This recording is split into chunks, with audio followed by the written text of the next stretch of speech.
Welcome and welcome back to the Flow of Life Tarot. Thanks for being here. Bring your energy, your likes, comments, shares, subscribes. Take what resonates, leave the rest. There is already a different pace with this reading. Somber, sober, that was coming up. And I've started this a few times. So I feel that this message is for someone that's feeling off kilter and just a little bit out of sync. Obviously, the energies all around right now are quite challenging. Although it seems, if you pay attention to what's going on in the world, there's kind of always something moving and bubbling. But this is intended for your highest good and greatest well-being. So let's focus on you and your energies and bring it back to what you need to know for your highest good at the time of finding this particular reading. There's been lots of powerful energies in the readings recently. In fact, this came out when I did start to record the message earlier. I just had to reconnect in a different way. So this is about higher learning, higher commitment. This is about your spiritual path. I guess if you're here and watching this, then you already are well on your way with your spiritual path, or certainly that is resonating in such a way that you can't ignore it anymore. And this Ace of Wands, definitely this inspired, news coming in, death, oh my God. Okay, so 3 major arcanas already on the table, and we've got 7 cards. This is what this is. Okay, so it could be that you are either very new to your spiritual path, or in some way you're receiving new information about your outlook on life, your commitment to life, and your values and priorities in life. So you could have been doing spiritual work for your whole life. You could really identify as someone who's quite spiritual, or absolutely not, like you've never had any interest. But there's something about new information coming in, and it is this profound death, magician. This is death, rebirth, transformation, and the magician is alchemization. There was another reading about sort of finessing the process of self-actualization and being a master at going through this death, rebirth cycle. And of course here I'm noticing specifically now for this reading, not only have we got this sort of Hierophant Pope figure here, but also we have the reflection of the sun rising, but also the towers that we have in the moon card.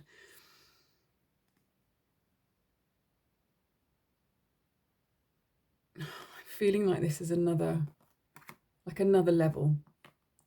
I don't really like the idea of necessarily hierarchical stuff, but the human mind does like structure. It just helps us to understand things. So wherever you are on your spiritual path, whatever level you believe yourself to be or feel yourself to be, or you are unfolding to the next level, and in a profound way, without some tower doing it for you. But there is definitely new inspiration and new information and new news that is sparking this new sort of death cycle, transformation cycle, and this alchemical process. And it is about your spiritual path, whether or not you would identify that in an ego sense. And this is very interesting. So we have this sort of like very much divine, sacred, masculine energy on the table. And I would identify this with a very masculine energy as well, with the Wands and the 8 of Wands. So it could be something to do with whether you identify as a divine, sacred, masculine, or whatever gender, that energy in your life is taking up more importance. So it's that yang energy, that action energy, that pro-action energy, that healthy masculine, like the Emperor energy where the buck stops here. And then we have this, we have the divine, sacred, feminine represented with the Queen of Wands here, who is that witch, who doesn't, she is also that Lilith energy. She's got a black cat. She doesn't care if it's bad luck. She's more than happy. And she sees this, I'm seeing like an older or wiser, divine, sacred, feminine energy looking at a more youthful, locked in the head energy. And that could be you reflecting on different parts of yourself or parts of your past, and she's not looking with judgment, but there is a sort of, it's not quite disdain, but it's almost like you don't realize that you're locked in your head and you don't need to be. Obviously, the Queen of Cups has compassion. So the Queen of Wands, it's not so much disdain, but it's sort of, it's an unattached indifference. Doesn't necessarily carry malevolence, but it is a kind of like, well, you know, sweetheart, you're sort of wasting your time being locked in your head here. It's not necessary. You know, look at all of this power already here. You're fooling yourself if you don't realize your own sovereignty and your own power. So she's sort of sparking this up a bit, just by the way she's observing. So there is that sense of the witness self observing aspects of one's own self. And I don't know, I find myself doing it all the time. I kind of do things or say things, and there's a part of me inside that says, oh really? Okay, that's interesting. Or emotions or thoughts or feelings that come up, and I'm like, wow, that's an interesting internal response or reaction to something going on. Neither of which are necessarily true, whether it's my perception or the actuality of things, or the response and the reaction. But it's a very useful process when you're able to see that, and that's what meditation does. It somehow brings you into that sort of flow state where you're able to see so much more. It's like when you're, you know, scrubbing and scrolling, and you can either speed things up or slow things down. It's sort of, it kind of creates this freedom around you where with the curiosity and compassion and a slight bit of entertainment, observe oneself. And that really is a powerful point of the alchemical process, because from that you can make a higher choice. That, you know, the programming to sort of, you can see the programming. You're not in drama or engagement with the programming. You can see it as it, you know, clearly as it is, and it can be quite an insight, and it can be quite inspiring to see that. It can be quite liberating. It is very liberating to get that news flash of, hey, did you know that you had this habit of getting stuck in your head and, you know, slightly feeling sorry for yourself maybe, or whatever the version of the pattern is. I hadn't looked at the bottom here, but okay, yeah, judgment. So again, this is our own judgment call, right? It's a judgment call within self. It's a choice point of sovereignty, a choice point of actualization, a choice point of responsibility within self and within. And yes, that can be heavy and sound very serious and burdensome and somber and sober, but it can also be extremely empowering and joyful and freeing and liberating and exciting, and yeah, something to celebrate. Okay. Yeah, look at all, I don't know if you can see all these, but these major arcanas keep sort of popping their heads out. I don't know what's going on with this, with the energies, but they just, they keep showing themselves. This is very important. Hermit. Okay, this one hasn't come up, but this is definitely that somber energy that I was picking up on. So it might be that there is overwhelm, or has been overwhelm, and there is that need to draw within oneself and to connect with one's light.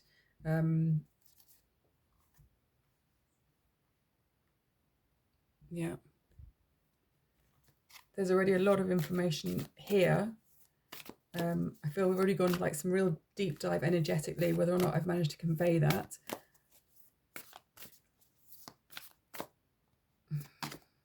Okay, luminous warrior, there we go. So this is a beautiful complement to this hermit energy, because this isn't sort of like hermit withdrawing from the world and retreating because of feeling insecure and vulnerable or incapable, or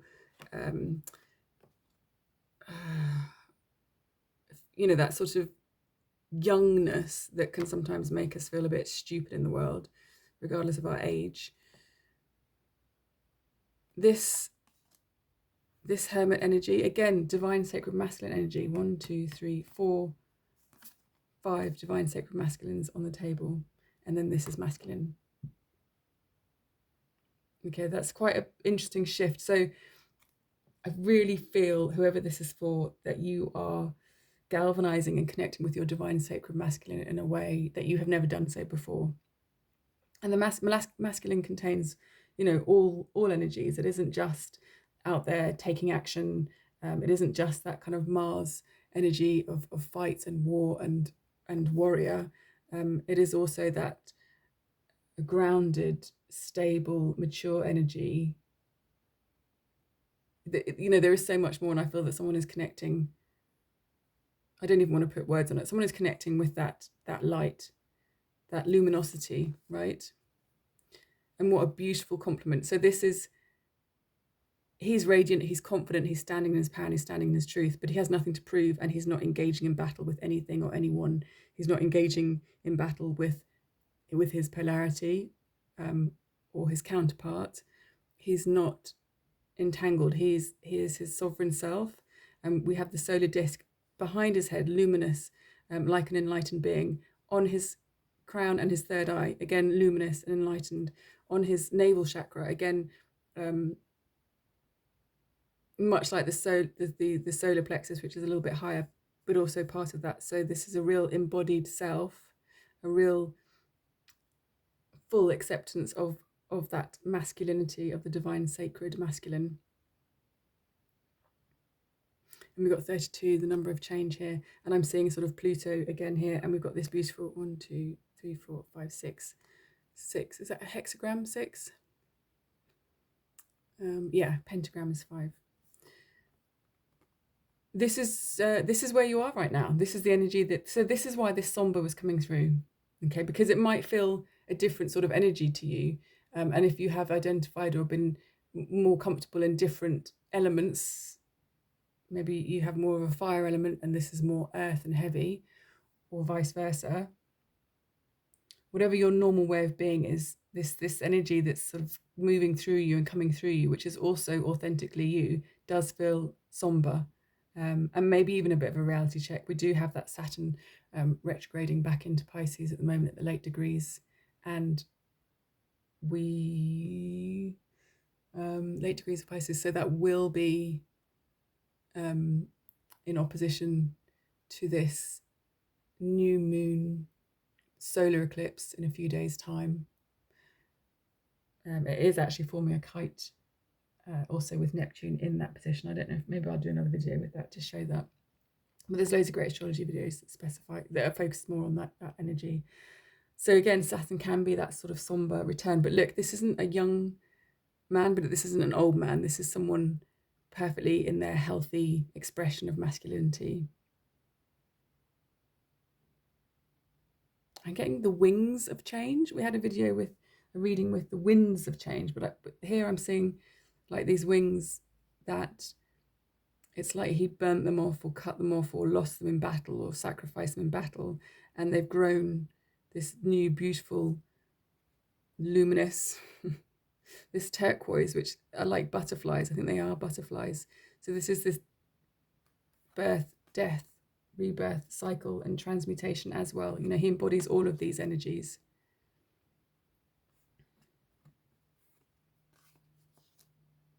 That's a lot of divine sacred masculine energy. I think really the key of this, the whole key of this is to say, if you are finding this change of energy to be somber, maybe slightly depressing, as in sort of, you know, sort of muffling and a bit uncomfortable, then that's okay, because this is definitely part of the process. Nothing's gone wrong. It hasn't gone wrong, okay? You are exactly where you're meant to be, doing exactly what you meant to be doing. So trust yourself and trust the process. There's definitely this sense of drawing the energy inwards so that you then radiate rather than go out and react. Yeah. And if, I mean, you could even be in this sort of Nine of Swords, sleepless night, stress, anxiety energy as well, which would add to that somber feeling. But this is saying to don't resist it, don't fight it, allow the somber feeling. It's not something to be stuck in one's head about. This is a huge leveling up, transformation. All these words, they start to sound a bit the same because you perhaps hear them so often. Oh, look what's showing. We've got the Emperor showing right there. Just as I was talking, I kind of could see that. think even in my voice, I can't express how powerful this is. I can feel that there's a somberness and there's a flatness to my voice, which I feel is mirroring whatever experience you may be having. So really this is just to say, look, yeah, you are seen, you are held. This is all part of the process. Don't fear. Look, so we've now got divine sacred feminine energy supporting this divine sacred masculine. Yeah, and again, that was just at the top, that was there again and again. So this sense of poverty, outcast, rejection, abandonment, the sleepless nights, the worry, that's the energy that you're, look, it's two sides of the same coin, and you're releasing both of those energies. Whatever gender you identify as, this is definitely supporting the divine sacred masculine. I feel that's so important right now with so much that's going on in the world.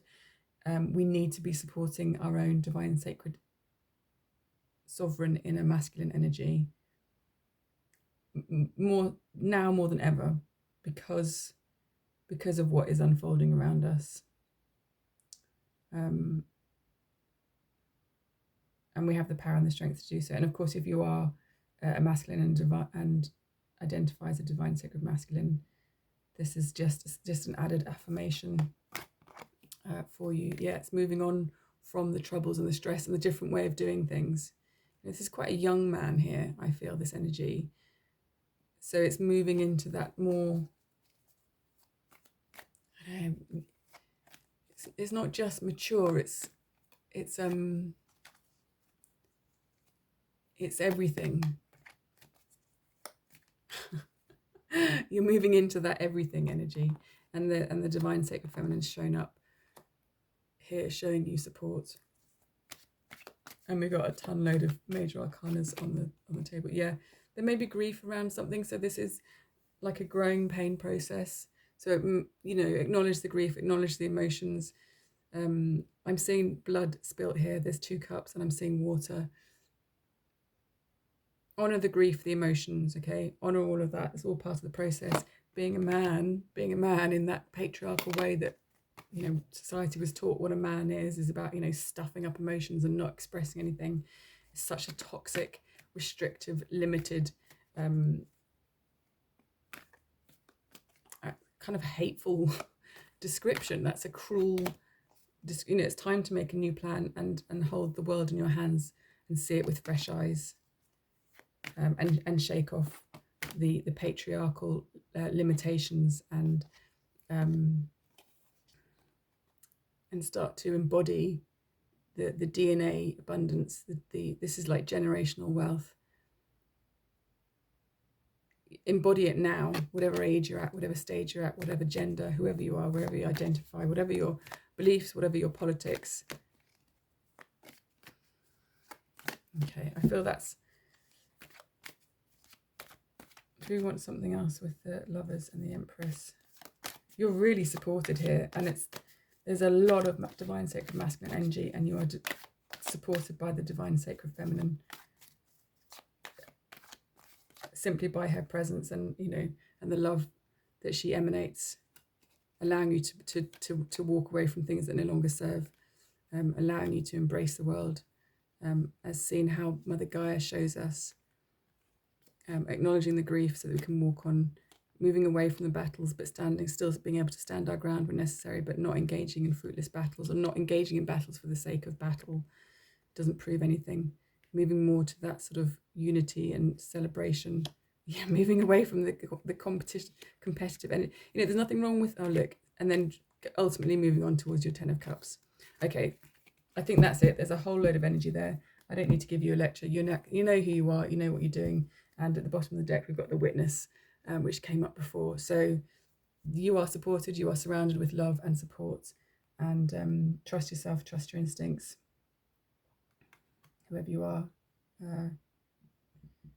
you're a powerful being of light. So thanks for being here. Okay, take care.